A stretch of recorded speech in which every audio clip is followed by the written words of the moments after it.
रव्याचे लाडू म्हणजे फक्त गोड पदार्थ नाही, तर प्रत्येक घरच्या सणाची गोड आठवण आहे. पण तेच लाडू तुटले किंवा वळले नाहीत तर सगळी मजाच जाते. आज मी अशी ट्रिक सांगणार आहे की पहिल्याच प्रयत्नात परफेक्ट रव्याचे लाडू बनतील. नमस्कार मंडळी, आज मी तुमच्यासोबत रव्याचे मऊसूद लाडू कसे बनवायचे ते सांगणार आहे. मित्रांनो, रव्याचे लाडू बनवत असताना भरपूर अशा चुका होतात. आज मी तुमच्यासोबत त्या चुका कशा टाळायच्या किंवा रव्याचं पीठ खराब जरी झालं असेल तर त्याला कसं दुरुस्त करायचं आणि अगदी सुंदर पद्धतीने तुम्ही येथे रव्याचे लाडू बनवू शकता. रव्याचे लाडू बनवत असताना पाक कसा करायचा, साखर किती प्रमाणात घ्यायची आणि रवा कितपत भाजायचा, अशा बऱ्याच गोष्टी असतात. त्यातल्या त्यात नवीन जर मुली असेल तर त्यांना रव्याचा लाडू हा वळताच येत नाही. अशा बऱ्याच प्रॉब्लेम असतात. आज मी तुमच्यासोबत त्या सगळ्या प्रॉब्लेमवर एक ट्रिक सांगणार आहे, जेणेकरून ही जर पद्धत तुम्ही वापरली तर ती नवीन मुली जरी असल्या तरी सुद्धा तुम्ही रव्याचे लाडू अगदी सुरेख बनवू शकता आणि पहिल्याच प्रयत्नामध्ये खूप छान पद्धतीने रव्याचे लाडू होतात. मग आता व्हिडिओला वेळ न करता व्हिडिओला सुरुवात करूया. साहित्य बघूया. 2 वाटी बारीक रवा घ्यायचा आहे आणि हा रवा पूर्णतः बारीक असावा. त्यानंतर 1 वाटी साखर घ्यायची आहे आणि 1 चमचा इलायची पावडर घ्यायची आहे. अशा पद्धतीने आपल्या इथे साहित्य कंप्लीट झालेलं आहे. मिक्सरचं भांडं घ्यायचं आहे. यामध्ये बारीक जो रवा घेतलेला आहे तो ॲड करायचा आहे आणि मिक्सरला आपल्याला फिरवून घ्यायचं आहे. ही सर्वात महत्त्वाची पहिली ट्रिक आहे, जेणेकरून आपले जे लाडू आहेत ते पेढ्यासारखे मऊसूद होतात. आणि जर तुम्हाला ही जर स्किप करायची असेल तर तुम्ही करू शकतात, पण याच्यामुळे ना आपले जे लाडू आहेत ते अगदी पेढ्यासारखे मऊसूद होतात. आता मी याचे ना छान असं पीठ करून घेतलेलं आहे. मध्यम स्वरूपाचं पीठ असावं, खूप जास्त जाड नाही, खूप जास्त बारीक नाही, असं रवाळ असं हे पीठ असावं. आता येथे ना रवा बारीक असा दळून घेतलेला आहे, एका बाउलमध्ये काढून घ्यायचा आहे. मिक्सरला रवा फिरवून घेतलेला आहे. याने होतं असं की रव्याला जास्त वेळ भाजण्यासाठी देता येत नाही, त्यातल्या त्यात आपला वेळही कमी वाचतो आणि हा रवा छान असा पिठासारखा होतो. म्हणून पीठ हे कमी वेळेमध्ये भाजल्या जातं, त्याच्यामुळे ही प्रोसिजर करणे गरजेचं आहे. आता एका मिक्सरच्या बाउलमध्ये आपल्याला 1 वाटी साखर ॲड करायची आहे आणि 1 चमचा इलायची पावडर ॲड करायची आहे. आता याची ना आपल्याला छान असं पिठी साखर करून घ्यायची आहे. तर येथे ना आपली पिठी साखर रेडी झालेली आहे. कढई व्यवस्थित अशी गरम होऊ द्यायची आहे. त्यानंतर 2 मोठे चमचे आपल्याला इथे तूप घालायचं आहे. म्हणजेच आपले 4 चमचे इथे तूप लागलेले आहे छोट्या चमच्याने, आणि मोठ्या चमच्याने सांगायचं झालं तर 2 चमचे इथे तूप लागलेलं आहे. आता यामध्ये रवा ॲड करायचा आहे आणि रवा व्यवस्थित असा भाजून घ्यायचा आहे. हलक्या फ्लेमवर आपल्याला हा रवा कमीत कमी 15 ते 20 मिनटं छान असा भाजून घ्यायचा आहे. तर मी तुम्हाला फायनल असा रवा पुढे दाखवणारच आहे. तर रवा छान असा भाजत आलेला आहे. रव्याने अगदी हलकासा रंग सोडलेला आहे. आता आणखी थोडे 10 मिनटं आपल्याला हा रवा भाजू द्यायचा आहे. तुम्ही बघू शकता रव्याला छान असा आहे ना बादामी कलर आलेला आहे, म्हणजे हा रवा आपला व्यवस्थित असा भाजला गेलेला आहे. आता हा रवा मी साईडला करते. तर छोट्या वाटीने मी 1 वाटी येथे साखर घेतलेली आहे आणि याच वाटीने मी येथे पाणी घेणार आहे.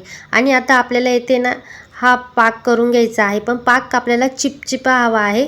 आता 2 उकळी येऊ द्यायची आहे व्यवस्थित अशी, आणि हा पाक आपल्याला चिपचिपा येथे मिळतो. येथे आपल्याला 1 तारची चाचणी करायची नाही आहे, लक्षात घ्या. आणि हा पाक पूर्णतः थंड करून घ्यायचा आहे. ही सर्वात महत्त्वाची दुसरी टीप आहे, लक्षात घ्या. आता यामध्ये ना आपल्याला रवा व्यवस्थित असा छान असा भाजल्या गेलेला आहे. ज्या वाटीने तुम्ही साखर घेतली होती पाकासाठी त्याच वाटीने 1 वाटी मी येथे पिठी साखर घेतलेली आहे. एक महत्त्वपूर्ण टीप, आपण येथे रवा लाडू बनवत असताना 2 पद्धतीने येथे साखर घालणार आहे. एक म्हणजे पिठी साखर आणि एक म्हणजे पाक, जेणेकरून आपले रवा लाडू हे अजिबात इकडे तिकडे होणार नाही आणि पहिल्याच प्रयत्नामध्ये होतील. तर त्या पद्धतीने ज्या वाटीने तुम्ही पिठी साखर घेतली त्याच वाटीने तुम्हाला येथे साखरेचा पाक करताना तीच वाटी वापरायची आहे. आता येथे ना पिठी साखर घालून व्यवस्थित असं मिक्स करून घ्यायचं आहे. आता हे मिश्रण आहे ना आपल्याला मुरवत वगैरे बसायचं नाही आहे, फक्त पिठी साखर घातल्यानंतर 2 ते 3 मिनटं छान असं मिक्स करून घ्यायचं आहे. आता याचे ना तुम्ही मुरवल्यानंतर लाडू बांधतात बरोबर. डेली आपण हीच प्रोसिजर करत असतो, पण आज थोडी वेगळी प्रोसिजर करूया, म्हणजे कसं तुमचा रवा लाडू हा व्यवस्थित असा होईलही आणि वळताना बी प्रॉब्लेम होणार नाही. आता मी जो पाक केलेला आहे तो पूर्णतः थंड करून घेतलेला आहे. तुम्ही बघू शकता येथे अजिबात 1 तार केलेली नाही आहे, फक्त पाक चिपचिपा हवा आहे. म्हणून तुम्हाला सांगितलं की जेवढी साखर असेल तेवढंच पाणी घ्या आणि 2 उकळी काढून घ्यायची आहे. खूप जास्त याला कडकही करायचा नाही आहे. आता हा पाक आपल्याला रव्यामध्ये ॲड करायचा आहे। सुरुवातीला पिठी साखर ॲड केलेली आहे। आता यामध्ये आपल्याला पाक ॲड करायचा आहे आणि व्यवस्थित असं मिक्स करून घ्यायचं आहे। आता यामध्ये कितपत पाक जाणार आहे ते सुद्धा मी सांगणार आहे। आपल्याला येते ना हा पाक बाइंडिंगसाठी हवा आहे, जेणेकरून या स्टेजला बहुतेक वेळा आपला रवा लाडू व्यवस्थित असा वळल्या जात नाही किंवा ते पीठ असं रखरखीत असतं। अशा बऱ्याच गोष्टी होतात किंवा पहिल्या प्रयत्नांमध्ये तुमचं पीठ आहे ना फिसकण्याचे चान्सेस असतात। आता इथे बघा मी पूर्णतः इथे पाक ॲड करून घेतलेला आहे। व्यवस्थित असं मिक्स करून घ्यायचं आहे आणि आता हातोहात या रव्याचे लाडू पाळायचे आहे। आपल्याला इथे ना जास्त वेळ पीठ मुरवतही ठेवायचं नाही आहे, लक्षात घ्या। आता मी यामध्ये ना साखरेचं पाणी ॲड करणार आहे। तर 2 चमचे साखरेचं पाणी माझं उरलेलं आहे, तर ते मी साईडला ठेवलेलं आहे।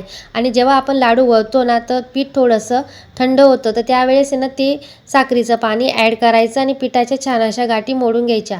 आता हा पाक आहे ना व्यवस्थित असा यामध्ये मुरला जातोय आणि लगेच हातोहात तुम्हाला ही प्रोसिजर करायची आहे। बघा अतिशय व्यवस्थित पद्धतीने हे लाडूचं पीठ झालेलं आहे।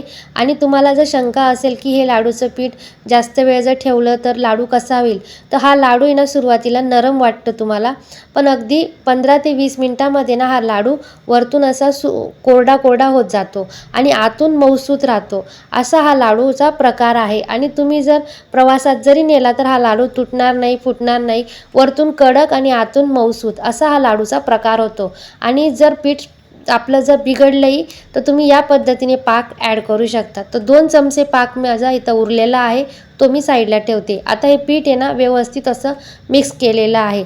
आता मी हे पीठ अजिबात मुरवलेलं नाही आहे, लक्षात घ्या। या स्टेजला मी तुम्हाला संपूर्ण गोष्टी अगदी बारकाईने सांगत आहे, जेणेकरून तुमच्या पहिल्याच प्रयत्नामध्ये लाडू छान असे वळतील। तर येथे मी तुम्हाला लाडू छान असा आहे ना वळून दाखवते। आता बघा जेवढं तुम्हाला पीठ हवं आहे, लाडवाचा जो साईज हवा आहे त्यानुसार तुम्ही पीठ घ्यायचं आहे, छान असा दाबायचा आहे। अगदी हलक्या हाताने मी हा लाडू वळलेला आहे। या लाडूला मला अजिबात जोर लावायची गरज नाही आहे। अगदी लहान मुलीला जरी तुम्ही हे पीठ दिलं ती सुद्धा अगदी आनंदाने हे पीठ आहे ना वळू शकते। इतका सुंदर पद्धतीने ना हा लाडू होतो आणि जास्त मेहनतही नाही आहे आणि ना जास्त दिवसासाठी हा लाडू अतिशय परफेक्ट आहे। आता यावर आहे ना तुम्ही ड्रायफ्रूटसुद्धा ॲड करू शकता, पण मी ड्रायफ्रूट्स इथे स्किप केलेले आहे। अशा पद्धतीने मित्रांनो पीठ जरी बिघडलं किंवा नवीन जरी असा तर पहिल्याच प्रयत्नांमध्ये साखरेचं प्रमाण आणि पिठी साखरेचं प्रमाण, पाकाचं प्रमाण कसं असावं या सगळ्या गोष्टी मी तुमच्यासोबत शेअर केलेल्या आहे। हा लाडू जेवढ्या जास्त दिवस ठेवणार तेवढ्या दिवस हा छान असा मुरतो। त्यातल्या त्याच वरची कोटिंग छान अशी हलकीशी कडक होते, आतून मऊसूत पेढ्यासारखा राहतो। इतक्या सुरेख पद्धतीने हा रवा लाडू होतो। तर मित्रांनो तुम्हाला हा व्हिडिओ कसा वाटला मला नक्की कमेंटमध्ये सांगा। व्हिडिओ थोडा जरी आवडला असेल तर लाईक करा, शेअर करा, कमेंट करा। चॅनलवरती नवीन असाल तर सबस्क्राईब करायला विसरू नका। भेटूया एका नवीन व्हिडिओमध्ये, तोपर्यंत मस्त राहा, स्वस्त राहा आणि खात राहा।